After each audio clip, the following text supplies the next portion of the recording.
Juda ko'p berilgan savollardan biriga javob berib o'taman. Videoda oxirigacha ko'ring. Yangi ballonning ichida gaz bo'ladimi degan tushuncha bor yoki havo kirib oladi degan narsa borda. Akalar, yangi ballonda hech qanday havo ham bo'lmaydi, gaz ham bo'lmaydi, quruq shunday holatda bo'ladi.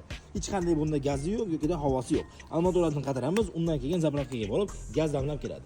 Cobalt mashinasiga 65 litrlik silindrovli ballon qo'yilyapti. Mana ballonimiz Atiger firmasiga tegishli yangi, hali ishlatilmagan zavodskiy chanali bilan birga Gazprodek ballonlari qirilmaydigan chanalar bilan qo'yamiz. Xudo xolasa tayyorlarni shu izolyatsiya qilamiz. Mashinamiz full holatida propan qo'yilyapti. Iminoy xudo xolasa mashinaga xos ravishda italyanskiy reduktor, italyanskiy injektor qilib, ya'ni bizni full deganda nimalar kiradi? Doim aytganimdek, Basico 24/4 Polsha miga, italyanskiy Nordic reduktor va injektor italyanskiy Rail firmasiniki. Sportivniy reduktor hamda sportivniy injektor kiradi. Bizda aynan Gazproda qo'yilganda avtomat korobkalarga, motoriga alohida, korobkasiga alohida, Cobaltlarda bo'lsa zavodskiy bo'lib yurgizadigan proshivkalarni ham ichida bonusga qilib beramiz. Xizmatda bo'lish uchun nomer qoldiramiz, kelaverasizlar.